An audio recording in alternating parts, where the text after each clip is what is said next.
بسم الله الرحمن الرحيم. قدوميها قولها شعبك برايم منسترك عصب هذا إنه وجوجني حلكي لجوا ريتناي قدوم برايم منستر كي هره حلك وريجيي برايم منستر كحجينك xubnaha labada aqal iyo xukuumadda ee halka fadhiya iyo dadweynaha Soomaaliyeed ee sharafta leh hadal dheer jeedin maayo laba nuqtadood ayaan rabaa halkan inaan ka hadlo mid waxa weeye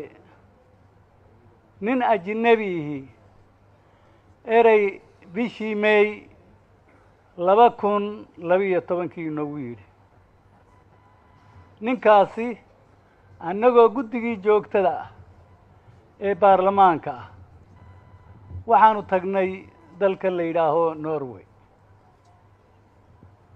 markii aanu tagnay arrintaanu u tagnay waxay ahayd baarlamaanka Norway ayaana casuumay marka 3 qof ayaa annagoo meeshii fadhina noo yimid mid wuxuu ahaa wasiirka arrimaha dibadda ee dalka Norway labana waxay ahaayeen laba qof oo arrimaha badda takhasuskooda uu yahay oo markaas malaha u socday baarlamaankii 8aad waa kii diiday wixii la odhan jiray memorandum of understanding ee Kenya iyo Soomaaliya fikirkayga yar waxaan isidhi malaha de halkaas u socdaan kii kale nin geologist abuu ahaa wixii kale oo dhan idin sheegi maayo taariikhda meesha ka dhacday laakiin ninkaasaan rabaa erey uuna yidhi oo aniga maskaxdayda fadhiya projector buu derbiga ku tuuray waxaa ku qoran Somalia is a very rich country oo maxay qani ku tahay waxay qani ku tahay 7 macdanood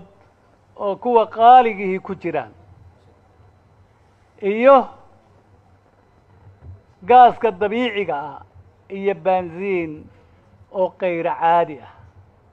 ereyga marka halkaan ka soo qaatay wuxuu yidhi oo uu ku gabagabeeyey nabad baad kula soo bixi kartaan ereyga maskaxdayda fadhiistay kaas weeye oo ah ilaa maanta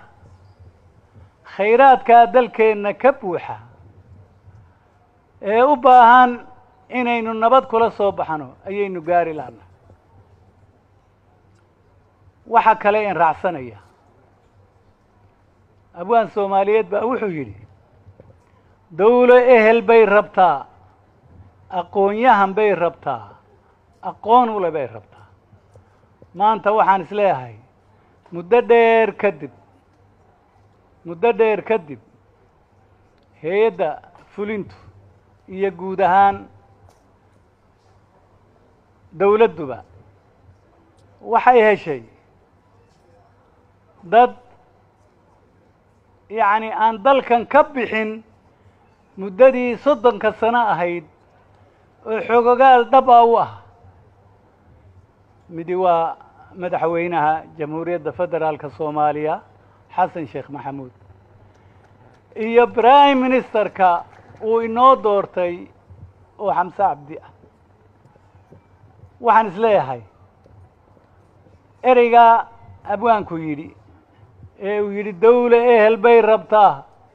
aqoon-yahan bay rabtaa aqoon u leh bay rabtaa waxaan filayaa labaduba waa waaya arag xogogaal u ah dalkan waxa ka dhacayay 30 sano waa laba qof oo aqoon-yahano ah kolka aqoon iyo waayo aragnimo ayay leeyihiin slogankooduna wuxuu yahay soomaali heshiisa adduunkana heshiis la waxa weeye waxaynu ku taageerayna innagoo shicibkii soomaaliyeed si aynu uga baxno amni darrada haddaynaan nabad noqon ninkaa norwejiyaanka iyo ereygu yidhi ee ahaa khayraadka dalkiina lama soo baxaysaan waxay noqonaysaa inaynaan la soo bixin sababtoo nabad baan kula soo bixi karnaa kolka sloganka xasan sheekh habeenkii halkanaynu joognay uu yidhi ee ahaa soomaali heshiisa caalamkana la heshiisa baynu rabnaa iyo habeenkii dhoweyd interviewgii laga qaaday prime ministerka oon dhegaystay ee isaguna ereyadiisii dhammaantood ay tusayeen ina tusayeen inuu yahay hoggaan diyaar u ah soomaali oo nabada oo heshiisa oo wada jirta in la arko walaalayaal waxaan filayaa hadal badan ma rabo hadda inaan halka ka idhaahdo waxay inooga baahan tahay marka haddii ay kolka madaxdii halkaa taagan yihiin de waxa weeye inaynu inagu ku taageerno waxaa kale erey odhanaya guddoomiye sheekh aadan madoobe golaha shacabka ayuu guddoomiye u yahay oo toos u leh xukuumadda ansixinteeda iyo hadde waxa weeye shalay hadda prime ministerka iyaga ansixiyey waxaanse leeyahay labada aqal oo wada shaqeeya oo midihii waxay u noqonayaan iyaga gacan midig oo xoog leh u noqonayaan sidaa la ajligeed waa inaynu inaguna inagoo wada jirna aan gacan ku siinaa aad iyo aad baad umahadsantihi